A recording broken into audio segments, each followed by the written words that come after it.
mean, there's bounce back games, and then there's whatever that was for Decord, and really the team as a whole. What's cracking, everybody, and welcome back to Kraken R&R, where the Seattle Kraken, to the surprise of I think just about everybody watching that game, aside from maybe the players and coaches, though if you asked them to be honest and got them on a lie detector test, maybe even some of them as well, the Kraken actually go into Winnipeg and win this one 3-0, shutting out one of the best teams in the NHL, the President's Trophy winning team from last year, if I remember correctly. And also for the Kraken coming into this with plenty of reasons, even in an even match, to have some excuses to maybe not be playing their best on the end of a 6-game road trip, having just played a back-to-back where you got kind of stomped in both games for different reasons, but still hadn't gone very well.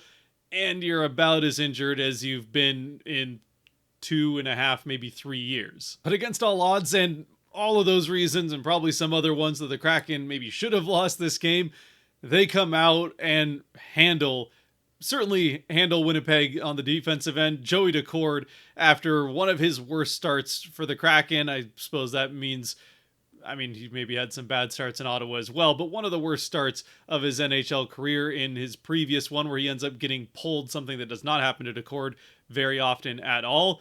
He comes out and is as dominant as we've ever seen him here just a couple nights later. And really at the end of the day, this one was a full team effort. The defense for the Kraken was an absolute masterclass, their best defensive effort in quite a while. I think probably a better defensive effort than anything we saw all of last season. Decord was fantastic. He did get tested a few times throughout this game, which against a team as good as Winnipeg and playing as well as they have right now, again, coming into this game with a 5-game win streak, on top of being one of the best teams in the NHL, they were going to get their chances even with the Kraken playing solidly defensively, and Decord was up to every single one of those tests. Now, he did get the help of one good bounce towards the end of the first, but we'll get there in a second. Still, for the Kraken, they did absolutely everything that they needed to on the defensive end. Meanwhile, on the offensive end, it wasn't quite as entertaining. This was a pretty defensive game on both ends of the ice, not a high-flying, very exciting game unless you're really into defensive structure and how teams play in their own end of the ice. If you like that kind of stuff, you loved this game, especially as a Kraken fan.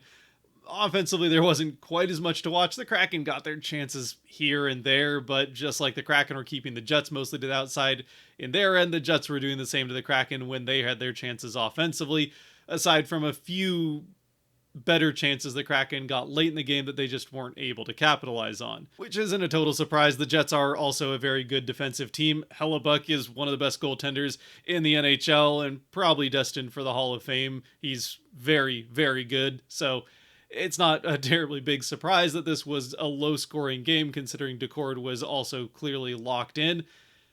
And the 3-0, two of those, by the way, being empty netters. Ultimately, this is a 1-0 game that the Kraken are just able to extend late once Winnipeg eventually got the net empty to try to even things up, which they were incredibly unsuccessful at doing. About as unsuccessful as inaugural season Kraken. But anyway, we should probably get into the game itself. There's not a ton of highlights, like I just said, to go over. This game is pretty straightforward from a narrative point of view. It's a back and forth defensive battle, a lot of the game being played in the neutral zone or with teams carefully choosing how to break out the puck and transition the other way to not allow anything back towards their end as far as odd man rushes. Certainly not like breakaways or 2-on-1s. There's a handful of 3-on-2s, but you're a little bit less worried about those as long as you can defend them well, and both teams did do a good job when those opportunities opened up. Not a lot of power plays. The Kraken only had one, and it lasted for less than 30 seconds. The Jets did have 3 power plays technically. Again, one of those lasting for 30 seconds, and the Kraken were able to kill off the other 2. So, yeah, pretty low event even as far as the penalty box was concerned. And this is all very true even from the get-go, like pretty much every Kraken game so far. I can't think of a Kraken game that we started out with a lot of shots on goal. I mentioned this in the previous one. These Kraken games have started out with very low event, low shooting starts for both teams, and that maintained true in this one. By the 5-minute mark, I think there was just one shot on goal for, I think it was Winnipeg that got the first shot on goal, but yeah, not a ton of shots. Eventually, Winnipeg got a little bit of momentum going towards the tail end of their first power play, which came just after the midway point of the first period, but the Kraken were able to survive that, get into the back half of the first, where again it went back to fairly low event hockey with neither team terribly interested in making mistakes. In fact, it seemed like both teams really making sure that they weren't allowing much to happen back the other way before trying to really press to make something happen, up until we get into the final few seconds where Winnipeg has the puck in the Kraken end and they know that there's no real chance the Kraken can score, so they press hard and nearly get a puck to get past Decord. I mean, technically speaking, the puck does get past Decord. A shot from the high slot deflects off something on the way in, bounces weirdly up over Decord and off the crossbar, landing behind him in the crease, which I suppose you could look at it as Decord gets a lucky bounce that it goes off the crossbar instead of just over him and into the net. But if it had gone over him into the net, I think we're looking at this as an unlucky bounce that it just hit whatever it hit in front of him to get over him in the first place. Either way, thanks to the help of some good defensive sticks to make sure that the Jets aren't able to just shove the puck in behind Decord, he's able to quickly turn around, locate the puck, get it the heel of his stick on it, and just shove it out into open ice, where eventually I think it's Scheifele, who's one of the hottest scorers in the NHL to start out the season, gets to it, gets a second shot off, and Decord, down and out, laying on his chest, is able to get his glove up and catch that puck to end the period. I mean, it's a sequence where half the Jets on the ice, you can see it in the screenshot, both of the guys on the right side have their sticks up in the air with one hand on it, thinking that this was in behind Decord before he scoops out from behind him and throws it out there for eventually the second shot, which he makes another very good save on. He doesn't make a save on the first one. He just makes a nice play to clear it and then makes a very nice save on the secondary chance in the final second. Through all of that, though, through some more last second of a period heroics from Decord, which we've seen some flurries of that already this season. In the game, I want to say it was the Montreal one, he had a couple of very good saves at the end of a period to keep a goal off the board. There's another game or something similar. He's had a lot of final second heroics to keep the Kraken from giving up last second goals. We get to the first intermission with the score still knotted at 0, the ice yet to be broken, which I think is the first time this season that's been true in a Kraken game, but correct me if I'm wrong. So we head to the second period, where the game still doesn't necessarily feel like it's the first goal wins the game, but at least for the Kraken, if that was going to be the case, and it turns out it was, that first goal comes for them not long into the second period. It's a good press by the right line into the offensive end, some good sticks to win the puck along the boards. I think it's Schwartz that originally wins it up, gets it up to the blue line, a pass down to right along the side of the face-off circle, or maybe top of the face-off circle. He's able to work kind of up towards the top of that far side face-off circle. He fires off a shot on net, which I don't think he really ever intends on scoring with. It's along the ice. Hellebuck's got his pads on the ice, taking away, I think, everything low as far as a place for Wright to shoot at. But what Wright is looking for here is to limit Hellebuck's chances to freeze this shot and force him then to allow a rebound, which is exactly what happens as that rebound goes off of Hellebuck's far pad and out to the far side, where crashing towards the net front is Jaden Schwartz. And he just gets that puck on the blade of his stick and shoves it into the back of the net to get that rebound goal and give the Kraken the 1-0 lead. For Schwartz, it's his third of the season, and once again, the Kraken finding some success getting to the net front. Again, in this game, both teams playing well defensively. There weren't a whole lot of chances up and around the net for either team, in spite of how much effort both teams were putting into getting guys in those areas. Just some good defensive play to clear out the front of the net, or just block shots to not allow anything to get to the net to allow these secondary chances. But in this one case, throughout pretty much the entire game, that secondary chance is there, and Schwartz is in the right place to take advantage of it. And it turns out that would be the game decider, but we still have most of 40 minutes left to play. And ever the team to give their opponent a chance to respond to a goal, the Kraken, not long after taking this 1-0 lead, allow the Jets their second chance on the power play. This one really doesn't go much of anywhere. The Kraken do a fantastic job of killing it off, aside from one good chance right at the start of it. But yeah, it's killed off without too much trouble. And then the rest of the second period is kind of more the same of what we saw in the first. There's a fair amount of shots on goal. It's not a particularly low shot game, but most of the shots are coming from the outside on both ends of the ice.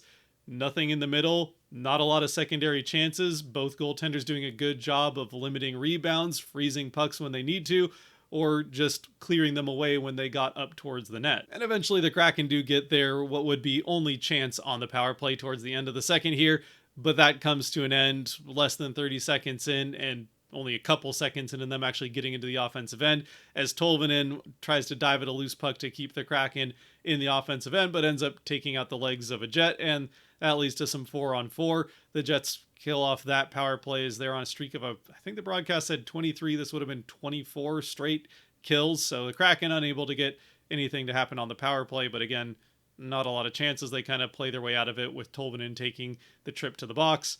And eventually we would, through all of that, get, and then the next couple of minutes, get to the second intermission. This time without any last second, stressful last chances on Decord for him having to make some big saves. I mean, he was making some pretty decent saves as this period went along, but yeah, again, nothing terribly high danger.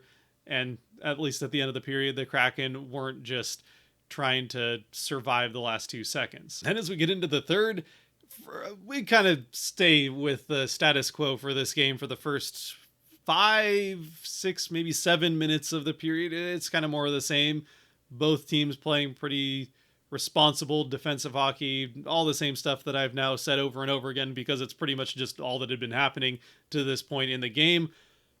But as we get deeper and deeper, pretty much past the 5-minute mark, maybe a couple minutes later of the period, certainly by the time we're halfway through the third and into the last 10 minutes of the game, the Kraken are, it seemed, pretty unapologetically taking their foot all the way off the gas offensively and just fully willing to turtle up in their end of the ice and let the Jets tee off from way out and just rely on their defensive capabilities to not get Winnipeg to tie the game, which did make for some nervous watching. The Jets certainly racked up the shot total in the third period, at least over a stretch of time, especially around kind of the middle of the period. The Jets had a couple of shifts in a row where they really racked up a number of shots. Again, nothing terribly high danger. I mean, there's one or two that are getting into slightly more dangerous locations, but no traffic in front of Decord when he's playing as well as he is are going to make those pretty easy saves.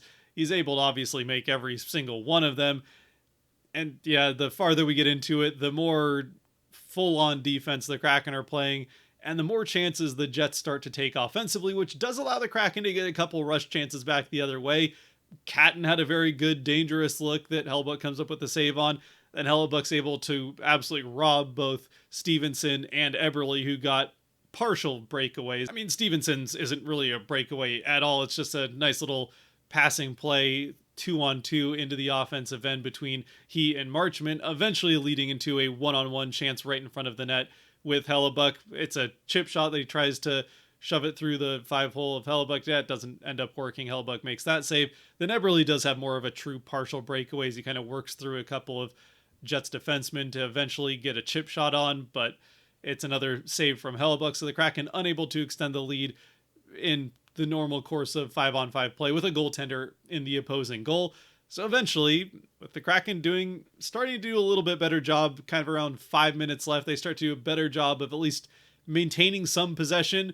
Through the middle of the period, there was a lot of just the Jets had possession the entire time, and the Kraken were almost just playing a 5-on-5 power play for it seemed like 6 minutes there in the middle of the period. But as we get into the last few, they're starting to at least have some possession back the other way anytime they get into the offensive end and then lose immediate possession of the puck. So if the puck's loose for any reason, if the puck's loose, it doesn't matter if the puck's kind of up towards the boards and the defenseman on that side could easily, probably 80-20 have a chance to get to it first if they just pinch down the boards. Kraken defensemen were not going anywhere near pinching down the boards for any reason. Once the puck was loose, the defensemen are clearing the zone to make sure nothing can get back the other way for odd man rushes, no breakaway chances. They were not going to lose the game on some bad defensive mistake. But at the very least, they were able to get into the offensive end enough that it kept Hellebuck in net until just about the 2-minute mark left in the third. Eventually, Hellebuck does get out. A shot on goal is saved by Decord, freezes the puck. That leads to a face-off in the Kraken end with 1:50 left on the clock. It's a face-off won by the Jets, but a nice play from Schwartz. He gets back there, steals the puck from, I want to say it was Morrissey, and just skates it through the neutral zone with no one in front of him. He eventually waits and fires it into the empty net. His second of the game makes it 2-0 Kraken with the empty netter. The Jets would get back into the Kraken end pretty quickly off the faceoff, clearing it in. Hellebuck heads to the bench right away. Decord has a chance, has the puck on his stick behind the Kraken net, and I think there's a second there where he looked down the full length of the ice of that empty net and thought about it, but ultimately makes the more responsible decision, and I think possibly also decides to pass this puck up along the boards and clear it because he sees that Schwartz is up there and likely the first player to get to it if he can get it past everybody and across the blue line. Sure enough, that's what happens, and that's notable because Schwartz, obviously, with the first 2 goals, then could put this in the empty net from 100 feet away to get the hat trick. Instead, though, Schwartz, for whatever reason, maybe it's just the selfless hockey player thing with the empty net where nobody seems to want to score at that point. They just pass it back and forth so that you can get points. They're always looking for a pass rather than a score on the empty net.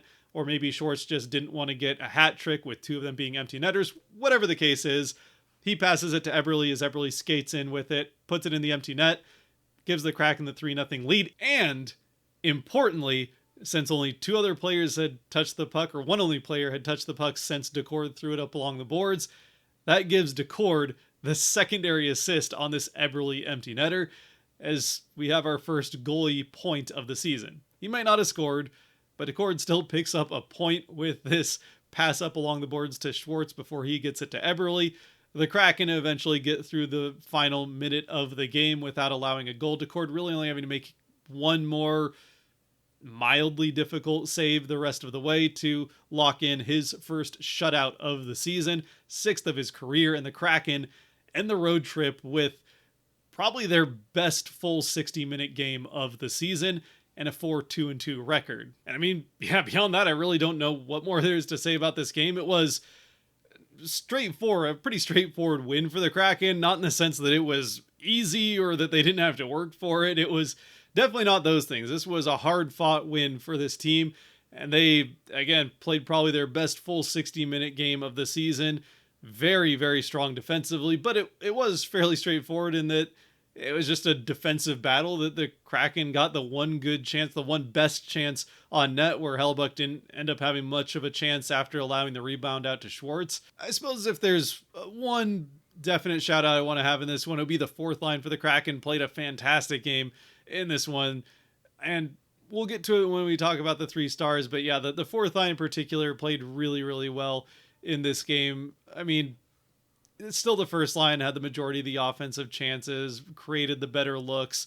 The right line obviously creates the goal. Stevenson had a pretty good game, but for what their role was, I think the 4th line had the best game within what their role in the team is. And they even created a fair number of chances themselves. They don't, I mean, between them really have that many high danger scores, but they still created some chances and definitely kept the Kraken momentum going and set the tone at points in this game and kept it going in the right direction. And you know what, I suppose with that, let's get into those Kraken 3 stars. As always, brought to you by the patrons over on Patreon. If you want to help decide Kraken 3 stars, especially after games like this one, where picking certainly the 3rd star at least is fairly difficult, a full team effort, plenty of guys that could be, again, at least the 3rd star. The first 2 might have been somewhat obvious, but yeah, if you want to help decide the stars after every game, regular season or postseason, you can go link down below and support on Patreon a little bit more than you already are by watching at this point, which is still very much appreciated. And with the 3 stars in this one, 1st star, again, quite obvious. It's got to be Joey Decord. 32 saves on 32 shots, and some pretty good ones among them, notably or highlighted by that save right at the end of the first period. The glove save, or I mean the clear, and then glove save right afterwards, but also had some other quite good saves that, again, nothing necessarily super spectacular looking, but just obvious that he was reading the play and reading what was going on much better than he certainly was in the last start, and I would say still significantly better than he had in either of the last 2 starts. So back to being the Decord that we're used to, and honestly the best version of the Decord that we're used to in this game. Then the 2nd star, again, I don't think it's going to be much of a surprise. Jaden Schwartz with the one 5-on-5 goal, and then also gets the first of the empty netters, which, I mean, it's an empty netter. It's not like it's that hard of a goal to score, but we've seen the Kraken have issues hitting an empty net before, so it was nice to see that quickly, as they had the empty net, the Kraken were able to at least extend the lead so that one bounce or something doesn't lead to the Kraken suddenly giving up a late goal and going to overtime like we saw happen a few times in the early part of this road trip. Oh, and shouldn't have forgotten that Decord also, remember, got a point in this game. So while Schwartz does have 3 points, 2 goals, and an assist, I mean, he's a skater. Those happen all the time, but Decord did have the 1 point. Then, though, with the third star, plenty of people that could be mentioned. Patreon had lots of players to mention, some overlapping ones. Dunn was thrown out there as maybe a third star. Some other, Beniers had a good game. Wright had a good game. But one of the guys that was mentioned both times by both of the people that have commented so far at the point where I'm recording this, that I'm going to go with as the third star is Ty Cartier. I thought Cartier, first of all, he's had a pretty good start to his season. He's played that role on the fourth line, which I wasn't convinced he was going to get. And I think injuries might have helped him get on at least the starting on ice roster. I'm not convinced if the team had come in perfectly healthy that he would have been a fourth line player to start the season, but obviously they did not come in perfectly healthy and are now even less perfectly healthy than they were at the start of the season. At least they've stopped losing a player a game to injury and actually got someone back this game in Marchment. But still, regardless of how he ended up on the starting roster to start the season, he has played that role on the fourth line very well, I think, so far, and is going to make it pretty hard for them to take him out of the lineup if they do start to get healthier on the forward end once you eventually get McCann back from day-to-day and Kakko back from his IR stint, assuming no one else gets hurt before then. It's also going to be more difficult because Berkeley Catton's been playing pretty well. For now, we'll focus on Cartier, and just has been a workhorse for the Kraken on that fourth line. And in this game, I thought had a particularly notable standout performance in that fourth line role. But let me know what you think down in the comment section below, who you might have in that third spot. Again, plenty of other players. I just go to Patreon here real quick. It really was mentioned a couple times by both Kate and Chris. Marchment, Stevenson, there's plenty of players that contributed at different times to this, again, full team effort. I don't think there's a single Kraken player that didn't have a good game or had a notably bad game. Tolvanen had a couple of moments that weren't exactly what you'd like, but still, I think he was very good defensively. Dunn and Larson, I think, as a pair, had maybe their best game of the season. So far, they've had a couple of rougher games defensively, but they, I think, were clearly the best defensive pair for the Kraken, as they should be, but they were very solid all night. And yeah, not a lot to complain about this one. So let me know what you think, again, down in the comment section below, who your 3 stars would be, or at least your third star. I don't think too many people are going to disagree with Decord and Schwartz as the first two. And until next time, when the Kraken come home with another big test on Saturday in the Edmonton Oilers, a team that will definitely test a solid defensive structure if that's what the Kraken go with as their main attack in the next one. Well, we'll just see how that matchup ends up going. Until then, stay safe out there, be good to each other, God bless, and go Kraken.